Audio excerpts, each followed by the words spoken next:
அனைவருக்கும் வணக்கம். பிப்ரவரி 9, 2025. நான் உங்கள் சுந்தர்.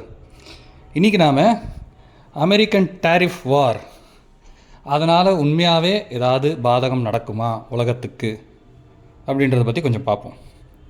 இப்போ சமீபத்தில் அமெரிக்கா என்ன சொல்கிறாங்க, சைனா மேலே 10% நாங்கள் டேரிஃப் போட போகிறோம் சைனீஸ் ப்ராடக்ட் மேலே அப்படிங்கிறாங்க.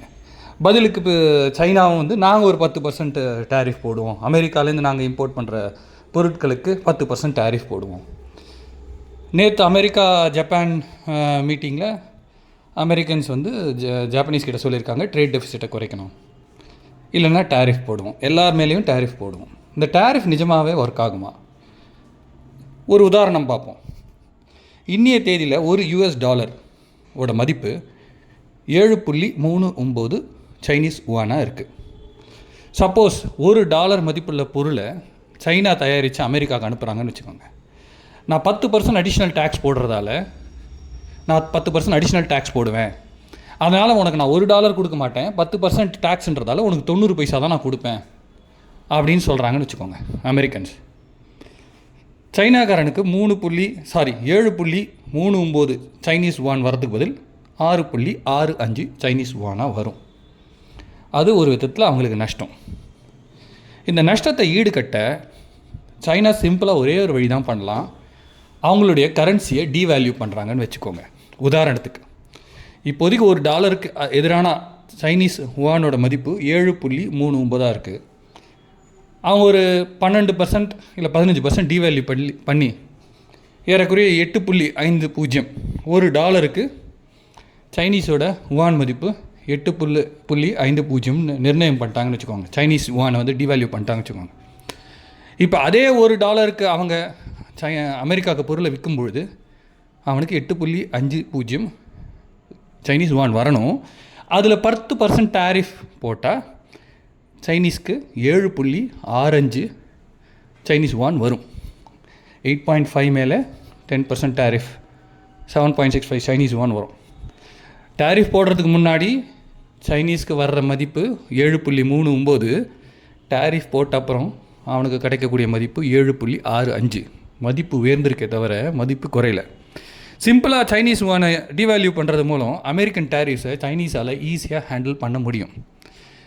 சைனா அவங்களுடைய கரன்சி டிவேல்யூ பண்ணும் பட்சத்தில் இந்தியா, பங்களாதேஷ், வியட்நாம் போன்ற நாடுகள் அவங்களுடைய கரன்சி டிவேல்யூ பண்ணணும். ஏன்னா சைனீஸ் ப்ராடக்ட்டுக்கு அகெயின்ஸ்டாக நம்ம கம்பீட் பண்ணோம்னா அவங்கள விட நம்ம லோயர் கோட் பண்ணி ஆகணும் மார்க்கெட்டில். அதனால் எல்லா கரன்சியும் டிவேல்யூ ஆகும். இப்படி இருக்கிற பட்சத்தில் அமெரிக்கன் டேரிஃப் உண்மையாகவே எந்த ஒரு லாபத்தையும் அமெரிக்காவுக்கு கொடுக்க வாய்ப்பு இல்லை.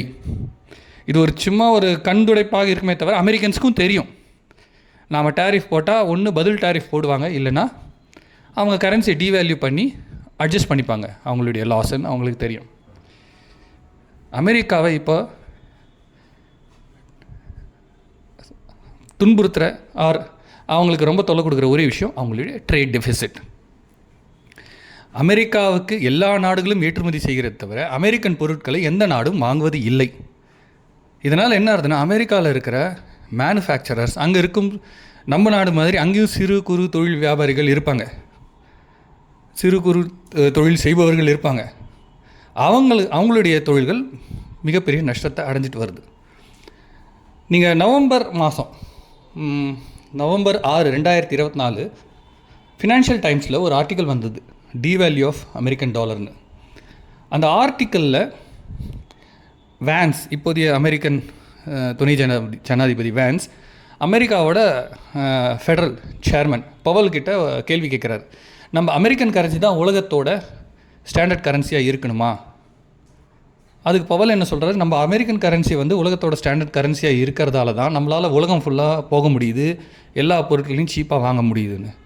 பதிலுக்கு வேன்ஸ் கேட்குறாரு, இந்த மாதிரி இருக்கிறதால நம்மளுடைய பொருட்களை வெளிநாட்டுக்கு நம்மளால் விற்க முடியல, வெளிநாடுகள் தான் அவங்களுடைய பொருளை நம்ம நாட்டுக்குள்ளே டம்ப் பண்ணுறாங்க, நம்மளால் கம்பீட் பண்ண முடியல அப்படின்னு சொன்னதுக்கு கடைசியாக அந்த இன்டர்வியூ முடியும் போது பவல் இந்த அமெரிக்கன் கரன்சியை டிவேல்யூ பண்ணுறதோ இல்லை அதை ஆர்டர் பண்ணுறதோ எங்கள் கையில் கிடையாது, இது அமெரிக்கன் அரசாங்கத்துக்கிட்ட தான் இருக்குன்னு திருப்பியும் பாலத்துக்கும் அவங்க சைட்லேயே போட்டாங்க. இப்போ வான்ஸு ட்ரம்ப் 2 பேர் தான் ஜனாதிபதி துணை ஜனாதிபதியாக இருக்காங்க. ட்ரம்ப் ஜனாதிபதி, வான்ஸ் வந்து துணை ஜனாதிபதி. 1971 நிக்சன் பண்ண மாதிரி ட்ரம்ப் மறுபடியும் கோல்டு ஸ்டாண்டர்டுக்கு போகலாம். அப்படி கோல்டு ஸ்டாண்டர்டுக்கு போயிட்டாங்கன்னா அமெரிக்கன் டாலரை யாரும் மதிக்க மாட்டாங்க. இன்றைக்கி உலகத்தை அமெரிக்கா பயமுறுத்துகிற ஒரே ரீசன் வந்து டாலர் சாங்ஷன்ஸ் போட்டுருவோம், உங்களுக்குள்ளே ட்ரேட் நடக்காது அப்படின்னு பயமுறுத்தி தான் உலகத்தில் தப்பு பண்ணும் நாடுகளை அமெரிக்கா கண்டித்து வைத்திருக்கிறது.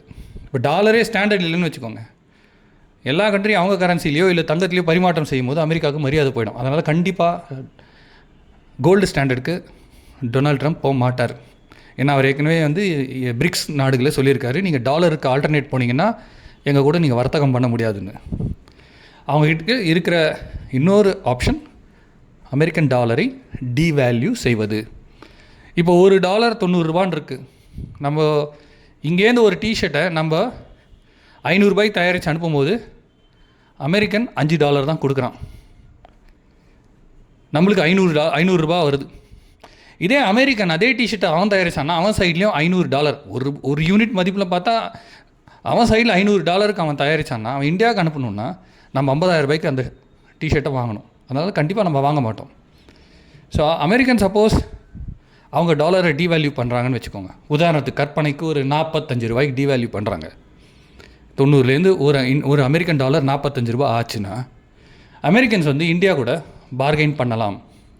இப்போ நாங்கள் டீவேல்யூ பண்ணிட்டோம், பாதிக்கு பாதி தான், ஸோ இப்போ எங்கள் பொருளை வாங்குங்க அப்படின்ற பட்சத்தில் அவங்கக்கிட்ட இருக்கிற ட்ரேட் டெஃபிசிட் குறைய வாய்ப்பு உள்ளது. இது ஒரு வாய்ப்பு தான். சப்போஸ் அமெரிக்கன் டாலர் டீவேல்யூ ஆச்சுன்னா தங்கத்தோட மதிப்பு கூடும். அமெரிக்கன் டாலர் டீவேல்யூ ஆச்சுன்னா இந்தியாவுக்கு அது மிகப்பெரிய சாதகமாக அமையும். ஏன்னா நம்ம எல்லா பொருளும் அமெரிக்கன் டாலர் பேஸ் பண்ணி தான் வாங்குகிறோம். நம்மளுடைய அதிகபட்சமான இறக்குமதியான க்ரூட் ஆயில், கச்சா எண்ணெய், தங்கம், பாம் ஆயில், இது எல்லாமே அமெரிக்கன் டாலரையும் நம்பி தான் இருக்குது. டாலர் மதிப்பிழக்கும் பொழுது இந்தியாவுக்கு அது மிகப்பெரிய லாபத்தை ஈட்டி தரும். இந்த வாரம் நம்ம பிரதமர் போகிறாரு அமெரிக்காவுக்கு, நல்ல விஷயங்கள் நடக்கும், கண்டிப்பாக நம்பலாம். எதிர்வரும் மாதங்களில் டாலர் டீவேல்யூ ஆகும் பட்சத்தில் இந்திய அரசாங்கத்திற்கும் இந்தியர்களுக்கும் மிகச்சிறந்த எதிர்காலம் உள்ளது என்று நாம் நம்புவோம். நன்றி, வணக்கம்.